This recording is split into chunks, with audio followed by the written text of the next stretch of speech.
Good evening. This is CTV News for Wednesday, December the 19th. I'm Sonia Shrivastava. And I'm Patricia Vallone. We begin tonight in Seat Pleasant. An adult man is dead and the 2-year-old child he was carrying in his arms is wounded after a shooting this morning in Seat Pleasant. The victims were shot at this apartment complex in the 6800 block of Seat Pleasant Drive about 10 a.m. Police say the toddler was shot in the arm.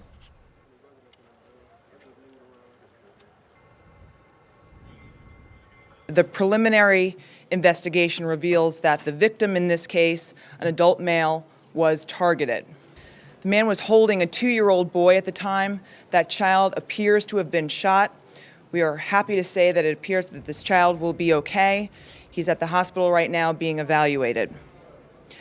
We are looking for 2 suspects who fled in a 4-door black BMW sedan with Maryland tags. Detectives right now are on the scene. They are canvassing that area. It occurred in a garden-style apartment complex. One woman who asked not to be identified says she knew the victims well. My niece called me. She told me that Nico got shot. He had his son in his arm with him. I grew up. I watched them kids grow up. I know the whole family, the mother. They used to live across from me. I just can't believe that he gone. If you have any information on the 2 suspects or the BMW sedan they were driving, you're asked to call Crime Solvers at 1-866-411-TIPS. Threatening comments by a student at Laurel High School were overheard and reported by fellow classmates, and now those students are credited with preventing a potential attack on school grounds. Laurel officials say the student was found to be a credible threat to the community and may have had access to weapons. Our Tahira Lindsay has that story.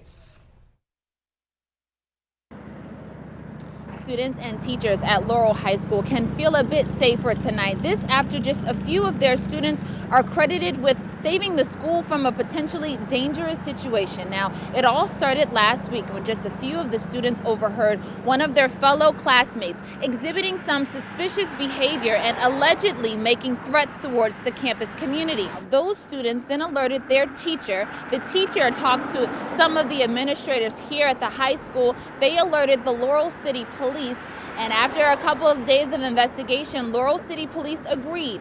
They searched that person's locker and saw some diagrams and charts that would lend itself to an attack or a dangerous situation at this school. Now, fortunately, that student did not commit any crime. He is now hospitalized and under psychiatric evaluation. That in combination with his behavior and what the students had, information the students had brought forward, and after consultation with his parents, investigators for whatever reason believed that he had access to some weapons. So, the chief thought that this was a pretty credible threat. The most important thing is it was a cooperative effort of the school, the parents, the students, and the young man is now getting the help that he needs. He's been taken to the hospital where he was committed, what we call emergency committal for psychiatric evaluation. So he's in the safety and custody of a medical facility right now. That is a pretty successful outcome, but the chief of police here, of course, there's a Homeland Security adage, see something, say something. It can deal with a misplaced or suspicious item such as a backpack or a box or something like that. If something troubles you or bothers you or raises some suspicions, tell somebody about it. In this particular case, that's exactly what happened. So we want to encourage young people and others that if they have something that troubles them or some other issue that's bothering them, tell somebody about it. Now, all of the students will be going home with this letter from their principal highlighting the situation and informing the parents and their students that the situation is under control, that no one was put in harm's way, and ensuring the parents that they will work with Laurel City Police to make sure that they maintain the safety of their students. For now, I'm Tahira Chrisman in Laurel. Back to you in the studio. Now, the age of the student who allegedly made the threats has not been released. Well, President Obama launches an administrative-wide effort to curb gun violence. This as the victims of the Sandy Hook massacre continue to be laid to rest.